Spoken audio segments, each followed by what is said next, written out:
Hi all, so happy to see you here. Hello, everyone. Hi. Yeah, So thanks for joining us today, everyone here. While we are waiting for the audience to jump in at 7:30, I thought we can hang out for a while, find out what everybody's up to. And you know what, it's been for us here in Singapore, it's been quite a while now. We've been in this like circuit breaker period. What is something positive that you guys are grateful for during this period, guys and girl? Anything you're really happy, positive about? Is it the same? Is it not the same? Since Yes, for me, I always get a bit late, and also go to bed very late time, and very more flexible way to use my time box in my home. That is the most good point, I guess. Yeah, that's great. I find myself picking a new slot for supermarket visits now because I'll go on Tuesday 3 o'clock or something random like that, so that I don't use with everybody during the peak hours. I think the flexibility is better. What about you, Pankaj? In all the way from India. Thanks for dialing in to join us today. What's something positive for you? Yes, thank you for inviting me. Actually, I'm getting quite good time during this lockdown because I'm getting good time for learning more courses, doing ML courses, management courses. During office time, it was like go early in the morning, come late at night. Now I'm having more time for me. So parallelly, I can do office work plus my work. So it's like it's investing more time on yourself. Oh wow, that's amazing! So you're one of those people who's going to come out of COVID with 100 new certifications. So I'm more focused on machine learning. So my target is about doing certification for TensorFlow. So I'm doing more awesome. for that. Oh. Maybe that's something you can share with us and everyone else later as well. Very excited to look at it. Yeah. So wow, you really are a jack of all trades. You're already our GDE for Firebase, and now you're going to TensorFlow area too. Amazing. Wow. What about Yes, you? because yes. What about you, Kira? How's life, before and after the lockdown? Any difference? It's kind of difficult for me because I like to go out. But nowadays, I feel like I have a lot of me time, so I can read some books. So finally, I finished Game of Thrones. Wow. Wait, do you watch or read the book? I watched first, then during this situation, I have finished to read. Okay, I finished the series, but I'm dying to get to the books. I don't know why we are talking about this at a Kopi tech session, but well, work play, we often merge, and now I think in the situation that we're in, work life and our personal life kind of merge in the same place, and we're having to find balance in a different way. And if balance is reading a new book or watching a new show, I'd say we go for it. Okay, yes, for me, I have one more thing to share during the circuit breaker. I joined the Modular GCP program by Google, backed by Google Cloud. So today I finally received the swag. Oh, This one. show us. We haven't even got a chance to see it. Wow! Is that the data bank or? Yeah, this is a power bank. Awesome. But my T-shirt is still yet to come. Unfortunately, I only completed 10 courses. It's quite hard for me. I think Chromecast was having to complete 15 or something, right? Yes, 15. Yeah, that was amazing. I think there were what was it? Maybe over 8,000 people joined for Modular GCP. So yeah, great that you joined us as well. All right, conscious of time, I think we are 7:30 now. Joey, do you want to put everybody to the backstage and get started tonight? Yep. Okay. Thanks for the cue, Janice. So we'll see you all in a bit. All right. See you in a little while.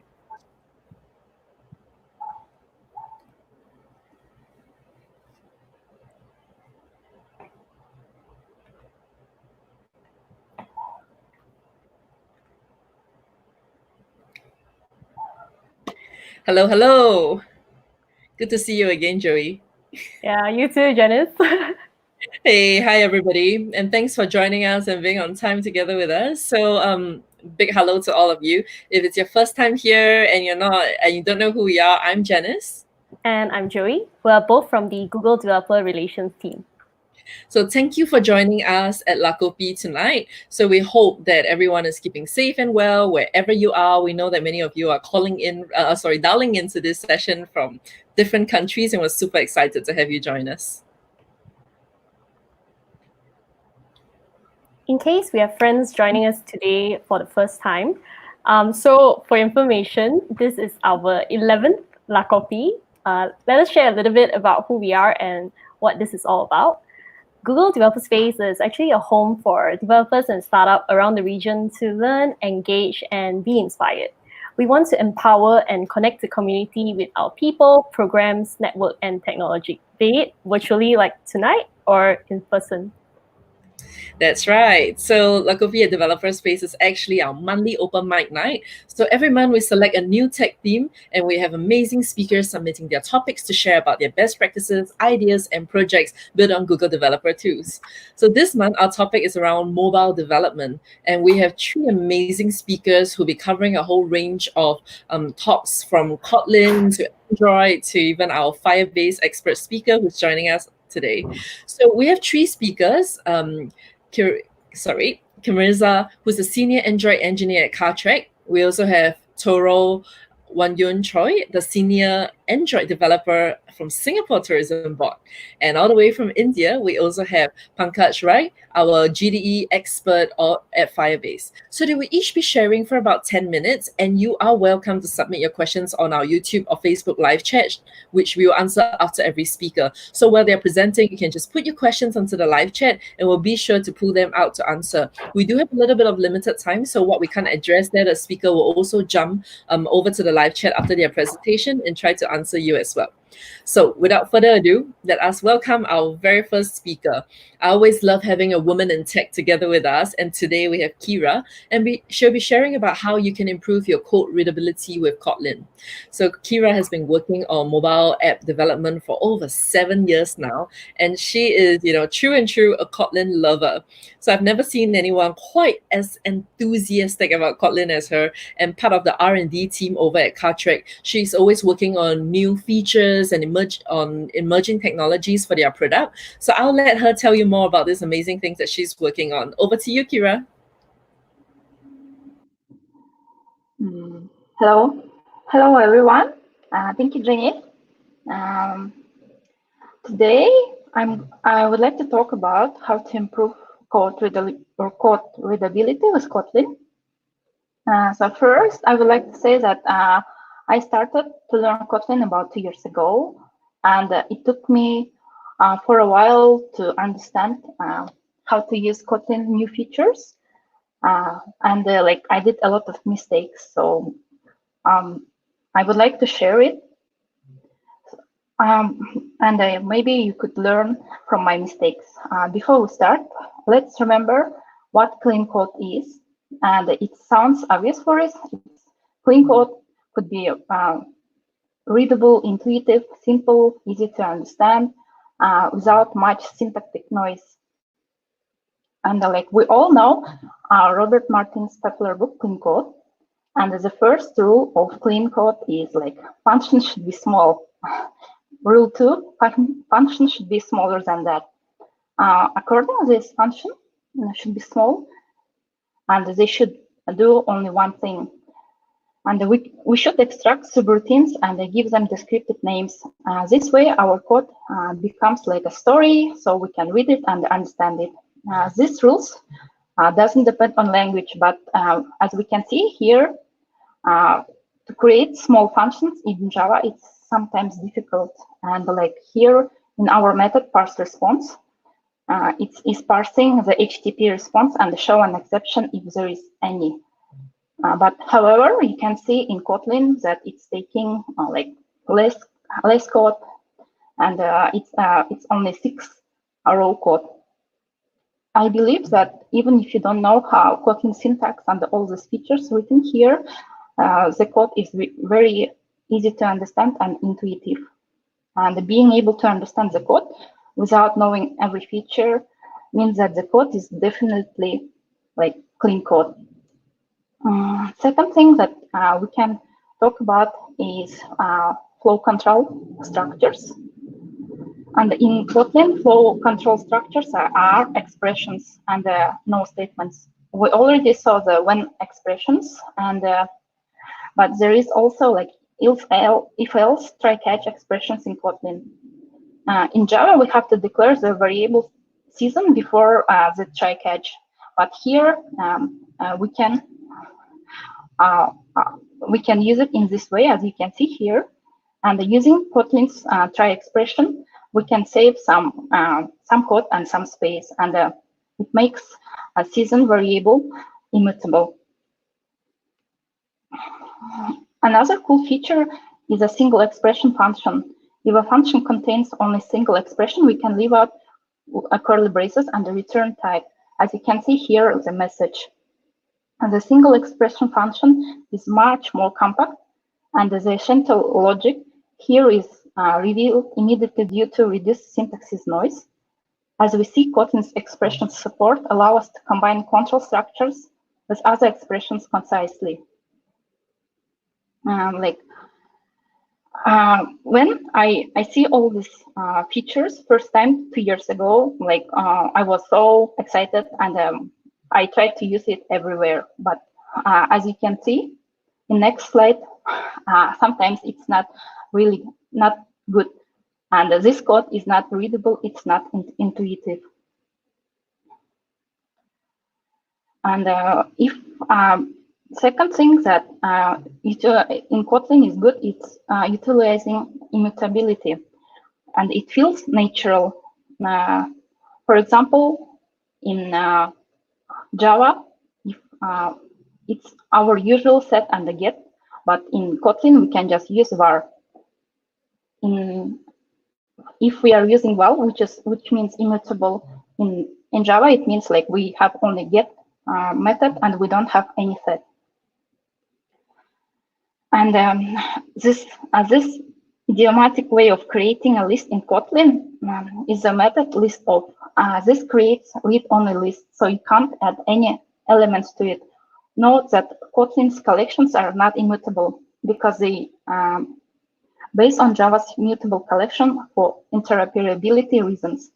But in practice, this is good enough most of the times, because usually when we are using in applications, we don't do a lot of changes. We usually parse some JSON and keep it, in Android applications.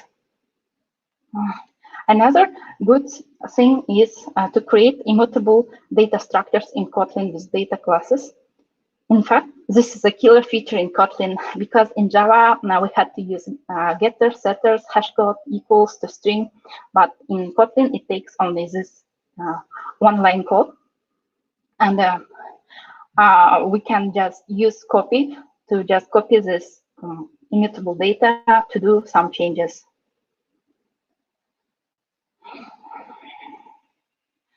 The null-aware types of Kotlin is like another killer thing, because it's totally different than Kotlin. First of all, compilers will know that type of variable, and we will know that if it's nullable, it can be null, and sometimes if it's non-nullable, we cannot assign to each other, and it will give some compile error. And for example, I use this feature a lot when we are using data for API or very sensitive data, which shouldn't be changed further in the system.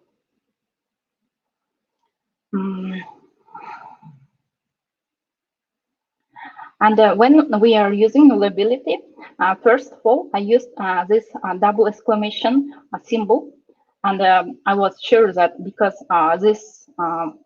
this types it's nullable, we can just avoid it, but it's not good practice, and I learned it in hard way. In another way, we can write it in this way, it's like user if null, if it doesn't null, and we can just smart cast it. But the best thing I've learned is like always operators that either variable is null, or we can just throw argument exception, or we can just put the default argument here.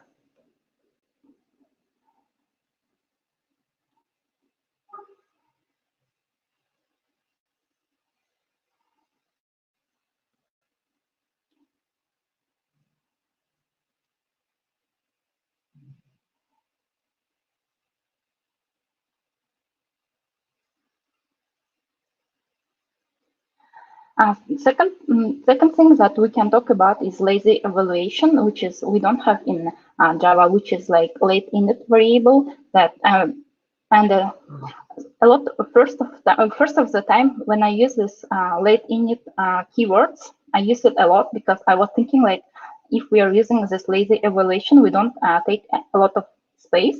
And before to use this one, we had to be sure that call this is initialized or not, because it causes a lot of problems. Then before using this late init keyword, I think we need to know, do we need to really use this lazy evaluation?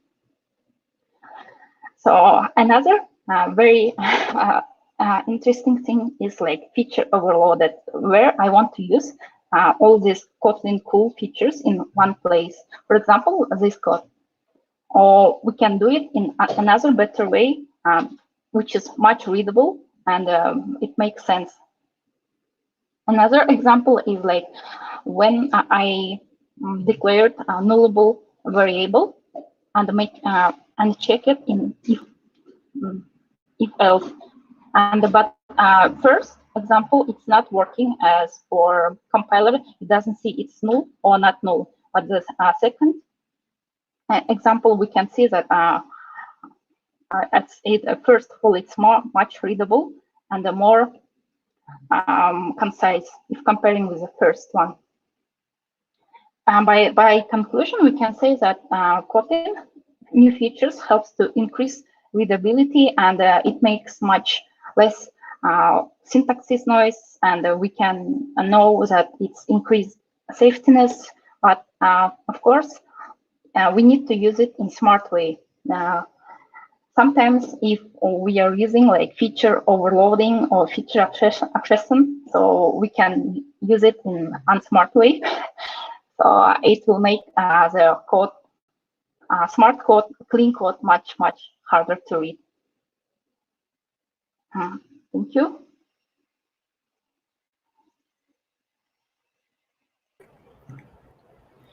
Thank you so much, Kira, for sharing with us all these best practices. I always find that, sharing back to the community is so important. So they can also take away from the learnings from your experience as well. So let's look at the questions that we have from the audience. We have one from Hassan. Okay. So, yeah. He's asking if you could recommend some resources to learn Kotlin for non-Android developers. Yeah, there is very good online courses in Coursera, Udemy, and Udacity, which is like Kotlin for Swift developers, Kotlin for Java developers. I think these courses are super good for starting. Okay. Then we also have one. I'm not sure this is a question for which slide. Sai Pradeep is asking, is variable necessary? I'm not understanding which slides. Maybe I will write later. Okay, no worries. So Kira will pop into the live chat later to help answer some questions as well. And then also during our registration, we actually managed to collect some questions that were asked by the audience. So here's one. They would like to know if apps built on Kotlin are more performance-oriented or security-oriented. So maybe you can elaborate a bit on that, Kira. Like if we are talking about Android application, right now, all these latest libraries, latest features, everything is written in Kotlin, and it's officially supported by Google. I think it's good to use Kotlin for Android applications, but about like performance and security, I can't say that because we are still working on JVM, and there are a lot of frameworks which is not depending on the language. Okay. Janice, do we have time for one more question? Yeah, it should be fine. We can take one more question for Kira. That's great. We have so many questions from the audience. Yeah, this is also one more. They're asking, what are the best practices available for Kotlin, which is not available in Android?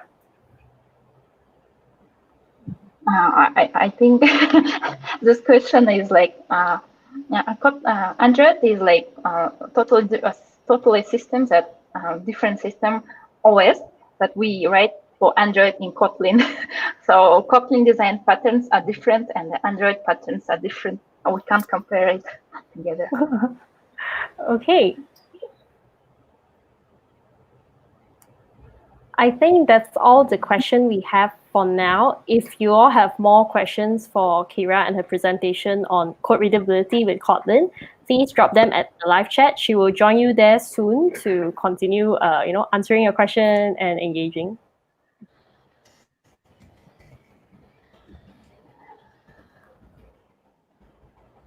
Okay, thank you, Kira. So up next, we have Toru. So Toru is a senior Android developer at the Singapore Tourism Board, and he will be sharing with us today updates about the activity and fragment APIs on AndroidX.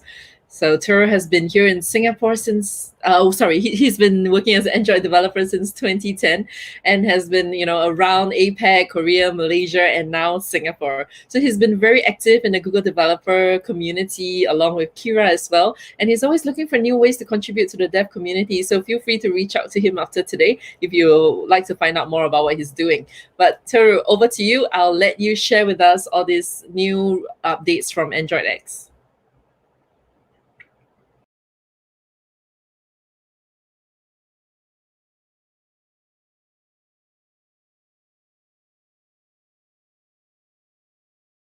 Sorry, just popping in real quick. Toru, I think you're on mute.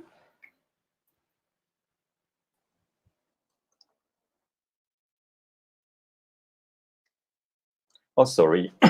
Sorry, my mistake. Okay. Today I'm gonna talk about the recent movement in activity and fragment in AndroidX framework. As Janice introduced me, I'm Wonyoung Choi, as known as Toru. I work for Singapore Tourism Board as Android advocate. Recently, I found a very interesting thing from the latest AndroidX framework. Recently, Google has released a new activity and fragment API in AndroidX. So today, I'm overview about this noteworthy changes here. At first, I want to share some code level, some method here: start activity for result, on activity result, and also on request permission result. I bet everyone is already familiar with this method, but from the latest alpha version in AndroidX, it has been deprecated on component activity. So instead of using this, there are some suggestions here. So instead of using that kind of things, we can use activity some way called activity result launcher and activity result contract. By using this, we can resolve some problems we can face again, such as type coupling or type safety or unwanted null point exception. Because after calling start activity for result, we have to implement on activity result inside the activity or fragment. It calls a tight coupling with the logic with the view. And by this typo, there are some unwanted and null point exception by that, and also type safety problem. So here I can share how to add. Here we can just add one line, as we can see, into your build.gradle file.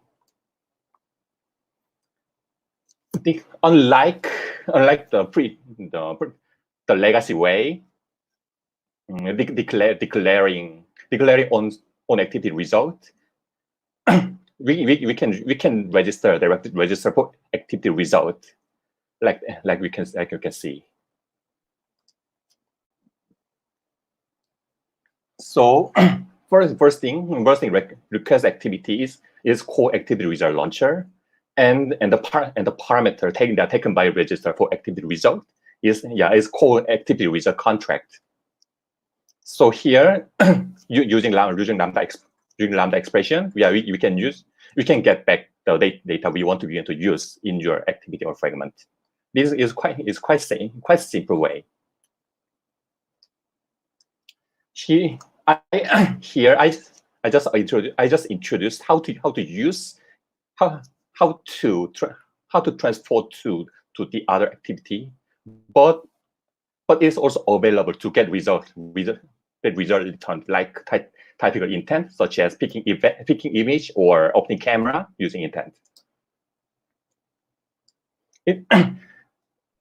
From this code snippet, everything is same, but only one different thing is the parameter taken by register for activity result. because of the change of the parameter get contents, it also returns a different thing, URI. Here to use this image activity launcher, activity result launcher, we have to put here the MIME type, so as to get the result we want to use here. As well as getting result from the other activity or some embedded application in Android device. This API also is able to handle the permission dialog and callback, not only single permission but multiple one. Here also what it changed is just request permission, which is a parameter. It returns, instead of returning URI or activity result, as we can see at the previous station, it returns enable the Boolean flag. And also we can pass the permission we want to use for your feature. So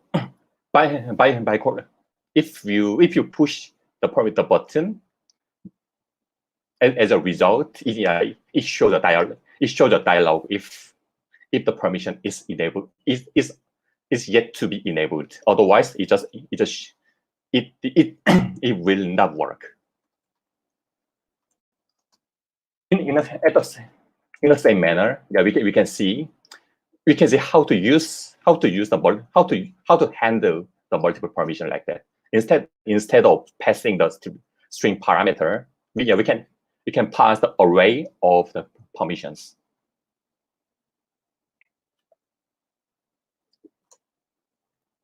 Here you can see, everyone can see the list of predefined activity result contract in the framework level.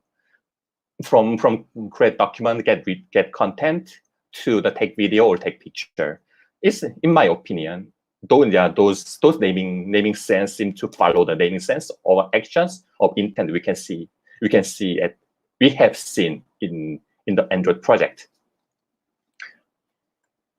But sometimes, framework doesn't support everything we want to use for our own project. For that case, Google has suggested some way to customize the activity result contract here.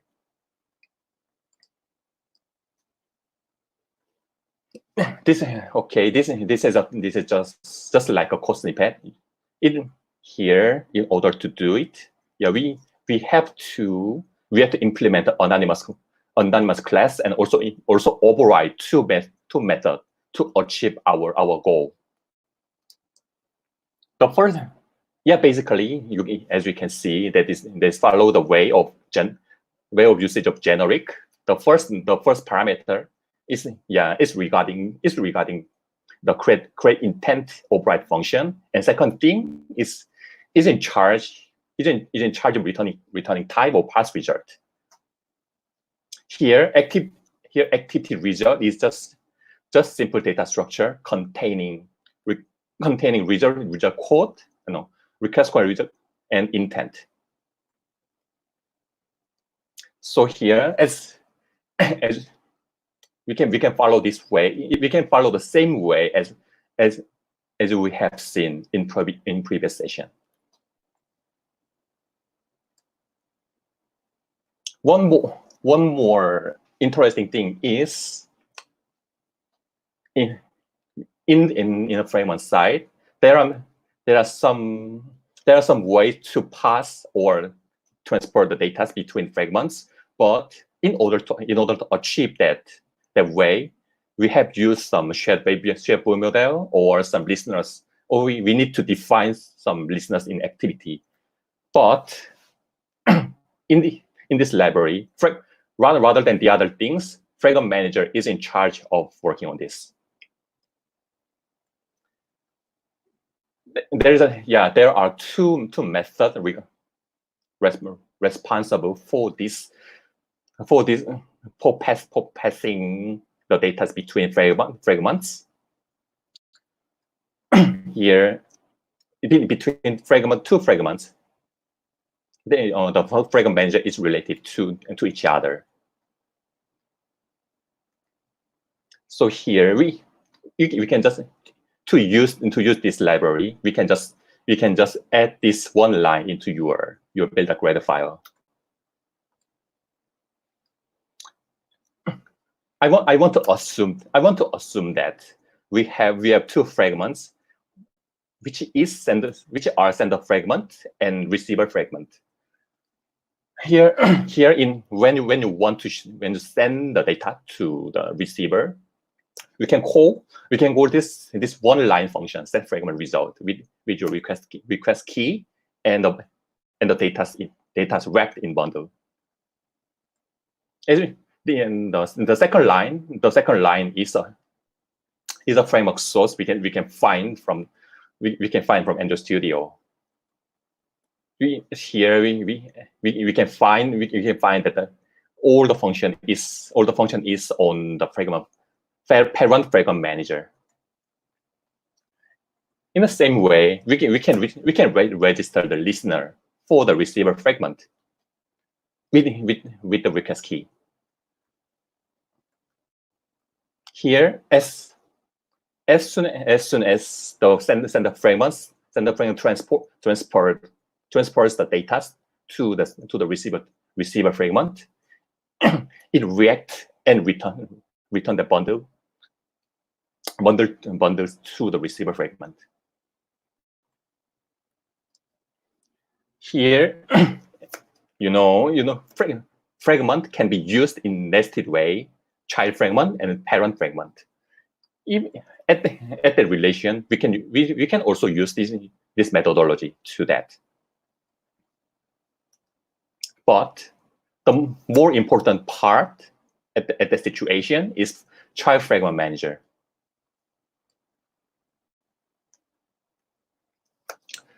Here, let's assume that child fragment want to send the data to the parent fragment. That is also same way to transfer the data to the parent fragment. Here, one different thing we can find from this slide is, instead of parent Fragment Manager, rather child Fragment Manager is in charge of transferring the data to between that fragments. Here also by declaring fragment result listener, we can be returned the request key and result in the bundle type.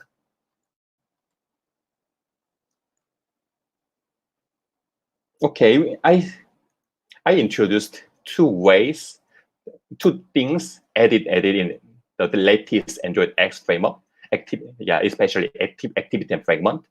But here there are some limitations because it has Google released this fragment, these frameworks just April, so it still stays at alpha stage. That means there are some possibilities of unexpected changes in the future. So in that official document in d.android.com, you can find that Google has strongly recommended us to use this methodology, but I want to suggest you to take some time to be stabilized.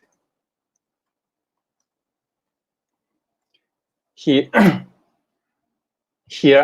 at the session, I just shared how to use these APIs in Activity and Fragment. But if possible, not now, but I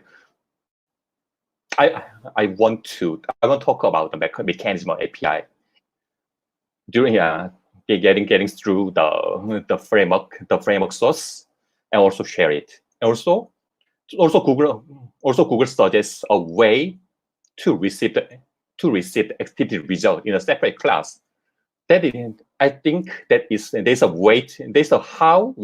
how to achieve the SRP, single responsibility principle. Because using that frame, the way is also not bad, but there are still some couplings, but more loose coupling than the previous thing. And also beyond this activity and fragment things, there are some new components in activity and fragment. For example, we can pass the layout ID file into your constructor activity and fragment, or we can use fragment factory or some fragment container view, and etc. So if possible, I want to share how to utilize the component in one sample app or in your project. Okay, then this is all. So any questions? Please feel free to drop a question in live chat, or even after the session, you can drop me a message in, or write a chat in the live stream. Thank you, Toru. Great session. You have a lot of fans on our live chat. I don't even know where to begin. Joey, what do you think should be our first question? I think this should be the first question. I love Toru. Thank you. A lot of fans out there on YouTube as well. Very familiar faces. Yeah, they are all fanboys. All right. I think before we get to the question on the live chat, there's actually one that we received earlier as well. So I'm gonna flash it out. How to use bottom navigation view and the navigation fragment together? Okay, it's not sure. So I will write a chat after this session. Okay, awesome. So there is one, I believe, from your loyal fan as well, Hassan. Can you let us know how we can migrate all APIs to new API in new activity and fragment? Are there any steps? Okay. Actually, there's no special steps or particular step to do to migrate the legacy API to the new API. Although there's alpha version, we can migrate right now. Using these APIs. I think the questions. Oh, sorry. Go ahead, sir. I also created on examples, but I haven't pushed it to my GitHub. I found that the legacy way also works well.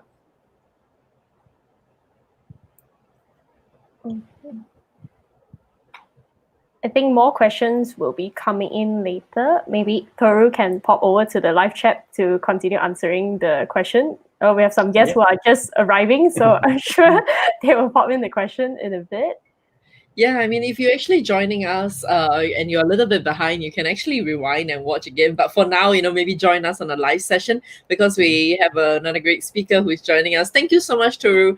We move you to backstage. We have next up our next speaker, who is Pankaj. So he's our Google developer expert of Firebase, and he's joining us today from India.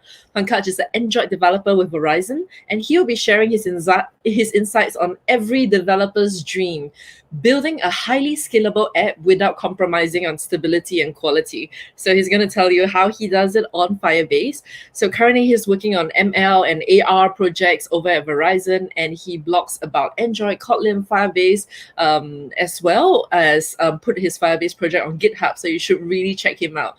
Okay, Pankaj, I'll hand the time over to you.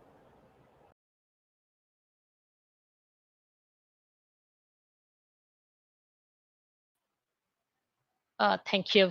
Hello, everyone. I'm Pankaj Rai. I'm Android developer and GD for Firebase. I also write articles on Medium about various topics of Android, Kotlin, and Firebase. And today I'm going to talk about how you can build a high-scale app with Firebase. So as I proceed towards how you can build a high-quality app, the first thing is what is Firebase and what it offers. So Firebase is a Google platform to build high-quality app in short span of time. And it offers so many services. As you can see, it's divided into 3 categories: build, improve, and grow. All those services which are listed for build, like Cloud Firestore, ML-Kit, authentication. So these are useful for adding core functionality in your Android or iOS application. Improve app quality, like Crashlytics, performance monitoring. These are useful for checking out the quality of your app in real time. And grow your business is useful for the customers, like acquiring more customers, gaining insight about the customers, and increasing the user engagement. So today we'll see few of the services from each of these categories. Let's start with Cloud Firestore. So Cloud Firestore is a flexible and NoSQL cloud database by Firebase. Most of our application, either Android, iOS, or web, so that requires the backend database. So how about if you could develop the backend database without any backend developer? And Firestore is meant for that. It's a serverless and highly scalable. The prime reason why you should choose Cloud Firestore is it's available on all 3 platforms: Android, iOS, and web, as I said. And the SDK offers you out of the box capability. So you need not have to do much of the configuration directly at the SDK, initialize it, and use it. That's as straightforward as it sounds. The another better advantage with Cloud Firestore is that whatever services which you have seen for the Firebase, you can actually integrate all of them together using cloud functions. So for example, think of this use case where you are using Firebase authentication and a new user has signed up for your application.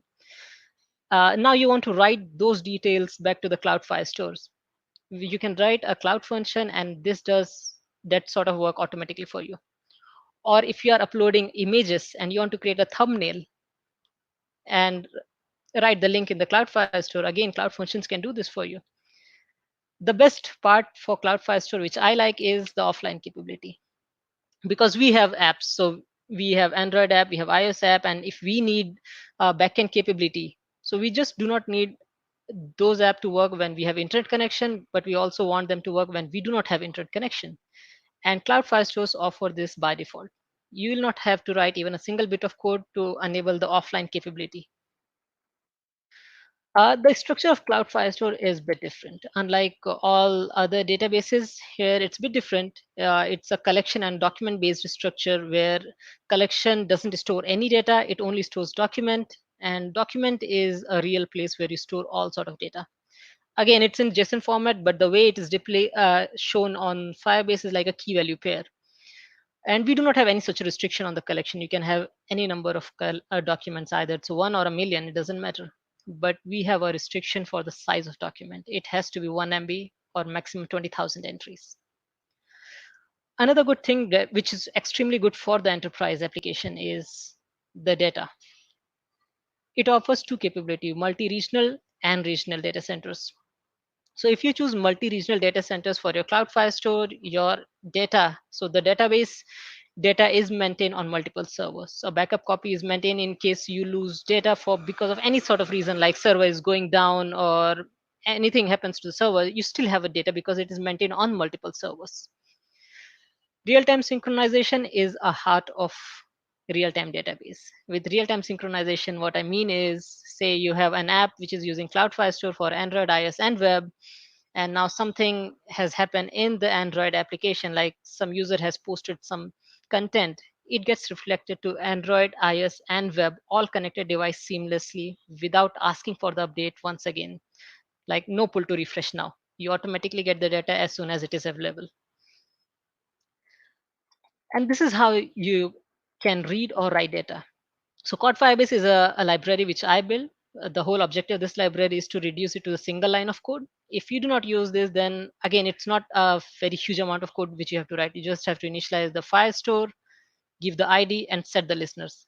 Here, you're just avoiding the listeners because you're getting data in the live data format. The important thing for Cloud Firestore is all about the collection and a document. So each collection and document has to be unique. So you have to maintain the ID for it. But the good thing is that for document ID, Firebase can do it automatically for you if you add without giving the document ID. Now let's talk about the trending topic, the machine learning. Firebase also offers machine learning capabilities. And the best part here is that you need not have to have even a bit of knowledge about machine learning. You can directly add the ML capabilities to your applications without having any information about it. Uh, it's having capabilities into three categories: vision, language, and custom. Language got added last year. Let's see each of them.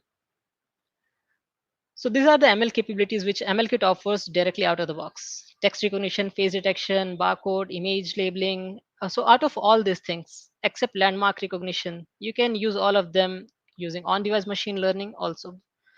There is a big difference between on-device machine learning and on-cloud machine learning. So if you are using on-device machine learning, the ML model gets downloaded on your device and inference or the prediction happens right in your own device. So because it is going on in your own device, so use it once time or a million time, it's completely free. But if you use on cloud machine learning, because you're using the cloud and it requires a good network and bandwidth and all those stuff, so you have to pay for it if you choose for the on cloud machine learning. But to a certain extent, it is again free. Language, as I said, it is available now for MLKit. The smart reply feature is something which I believe you might have seen. Many chat application nowadays use smart reply. Now you can add it to your application also. On device translations, if you want to build a application which can do on device translation, then on device translation API by MLKit is great for you. Language ID is something like, say, if you want to translate from one language to any other language, but what if you do not know which language that is?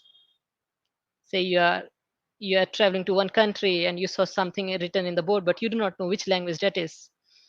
Just take a snap, use text recognition to extract text, use language ID to get the language out of it. Custom is an option where if none of these use case matches your requirement, then you still have two more options. With AutoML Vision Edge, you can train your own image classification model right from the Firebase. And it's all through the console base on a button click. You'll not write even a bit of code for this. But if you already have your TensorFlow Lite model and you want to use it using Firebase, then you can bring it on, upload it on the Firebase, and use that model using the MLKit APIs. Okay, so this is how you could add text recognition capabilities to your Android application. And that's it. The entire amount of code is this much only. You need to have an image object. You can get it either from the bitmap or from file or even from the byte array. Pass on to the Firebase vision image because this will convert this image format to the machine understandable, the model understandable format, and then get the detector, Firebase vision detector, because we are using text detector, so we are using vision text detector. To this detector, pass on the image, that's it. And you have added the text recognition capability to your Android application. And same is true for the iOS also. So it's all about like 3 or 4 lines of code and you add the ML capability to your application. And this is quite similar for all the ML capabilities which it offers. So this is how you could see how it works in reality. So it is using on-device machine learning. It's using text recognition. From the live camera feed, it is recognizing text. And you could see the speed of it. It's not like it takes time to read the content. It's very fast. It's very optimal. And you could try it on with the live camera feed with no internet connection. One app which I built long back was the BT Scan, which do text recognition and barcode detection. So if you want to try it on by yourself, then you can download this app and try it on. Okay, so let's talk about the one of the very popular and highly used service, remote config. So remote config is one such service with which you can change the app appearance and behavior without publishing app once again to the Play Store, either for Android or iOS. And now it is available for web also. So last year it got enabled for web. Till now it was available for Android and iOS. What it does is that it maintains an exact copy of the key value pair at the local side and the server side.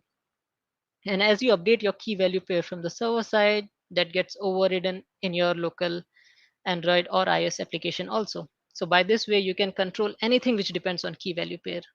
For example, you can enable or disable certain features. You could do A/B testing, or you could change the theme of an application just by toggling the key value pair. The real testing begins when app goes live, and that's where Firebase app performance monitoring is useful for us. As soon as you add the performance monitoring SDK, it automatically gives you the insight about how app is working. For example, it gives you information about the memory usage, CPU usage, network latencies, the amount of time it is taking for rendering, and you can filter them based on countries also. So all sort of facilities you get just by adding the SDK without writing any even single line of code for this to enable or disable certain things. So before I conclude, the one thing which I could say is that Firebase offers lots of services which are highly scalable and gives much more quality and stability for your applications. You can try out any of the service, and most of the services are available for free version. To certain extent, it's available for free also. So try it out. And if you feel that's something which is really useful for the Firebase and which is missing, then do reach out to the Firebase support team so that they'll contact you about what the use case is, and who knows, you could see your requested feature on the Firebase. Thank you so much for attending this session. I hope this will be useful for you to know more about Firebase, and if you have any questions, then I'm open for it. Thank you, Pankaj. This is so important, isn't it? Especially for enterprise and fast-growing startups, to ensure that the apps that they're building are highly scalable and especially for those targeted emerging markets. I love the bit where you mentioned that it's so easy to be able to make the app available offline without it being painful for both the users or the developer building it. So without further ado, let's look at the questions from the audience. I think we have quite a number. Let's see how many we can cover. We might pick 2 or 3, and then the rest you can jump over to the live chat and help to answer as well. Here's one from Hassan. Is Cloud Firestore stable or still in beta version? What are the total numbers of connection users allowed as of now? Yes, so Cloud Firestore is completely in stable version, and it has also signed the SLA agreement. So with multi-regional data centers, you will get 99.999% accuracy, and with regional, you get 99.99% accuracy. Sorry, uptime. So 99.999% uptime for multi-regional data centers and 99.99% for the regional data centers. About the simultaneous connection, then there is certain limit. I'm not sure about it, but because of certain limitation, there is a certain limit for it also. Then there is also another one coming in from YouTube. This is by Johnson. So he has used Firebase Analytics for his marketplace application. Do you have any suggestions on how he can configure the Firebase Analytics to support multi-tenants for app user analytics? I'm not sure about what he's asking for. Configure analytics to support multi-tenant for app user analytics. But one thing what I could say is that Firebase Analytics is getting added with much more features. So you could see the name also getting changed to Firebase Google Analytics. So there is some sort of integration which is going on with the Google Analytics. So certainly you could try it out. I'm not able to understand properly, but yes, there are certain new features which are coming soon for Google Analytics by Jonathan, Firebase. if you're still with us, maybe you can follow up your question with some clarification, and we'll see if we have time to take that. But for now, we'll move on to the next question. So there's this one from Kenneth. What is the merge and override strategy for multi-device same record ID?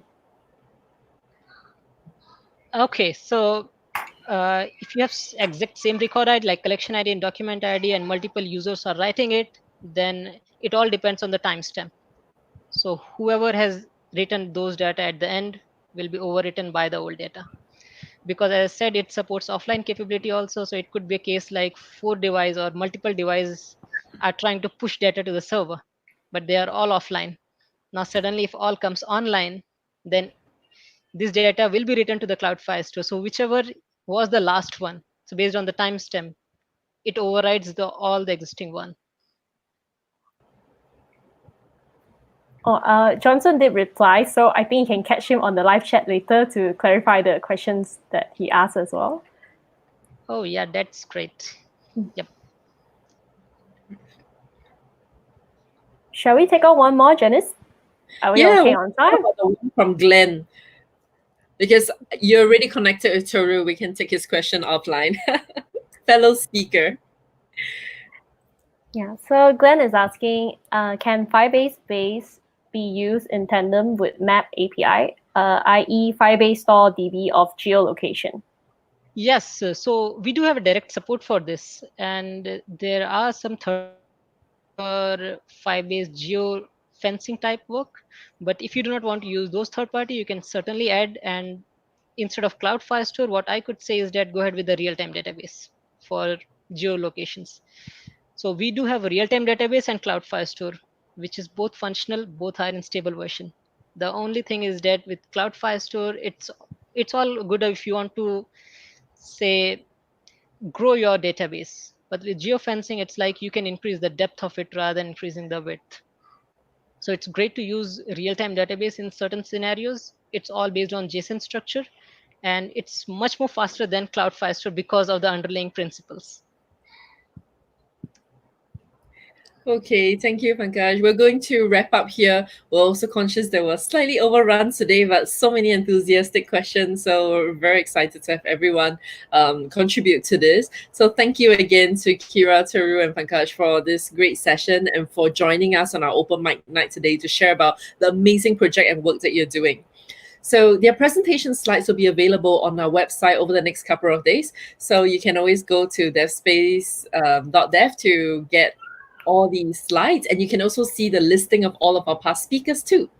So stay connected with us by signing up to our mailing list on our website or follow us on Facebook and Twitter. We're really glad that you stay true with us all the way to the end. And here, I'll hand the time over to Joey to share a little bit more. Thanks, Janice. So as usual, we want to hear your feedback about this event. And in this feedback form, don't forget to provide us with your email address to stand a chance to win some cool virtual gifts. We'll be selecting a total of 5 lucky winners today. We will also be having our next event in 2 days with Data Science SG. The lead data scientist of Central Group Bangkok will be sharing how to make end-to-end product search system in e-commerce. So stay tuned and we hope to see you there. Until then, everyone, stay tuned on our upcoming event and we look forward to seeing you in person again. And oh yes, if you'd like to be one of our Lakopi speakers, our next session is around web development. So you can just head over to our website and put in your topics and you could be our next speaker next month. See you around. Okay, see you everyone.